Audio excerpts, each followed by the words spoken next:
Heto na pala yung bahay na binigay ni Rosemar kay Diwata.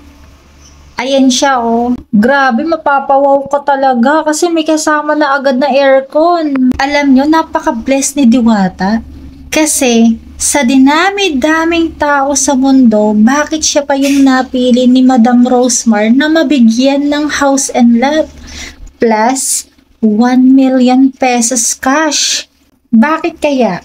Sabihin na natin na ginaya nga ni Rosemar ang business ni Diwata. Pero hindi para kalabanin si Diwata. Na-inspire lang po siya mga langga. Siyempre, negosyante. So, gagawin niya lahat para kumita, para makilala lalo siya. Deserve naman ni Diwata kung ano yung mga natatanggap niyang blessings.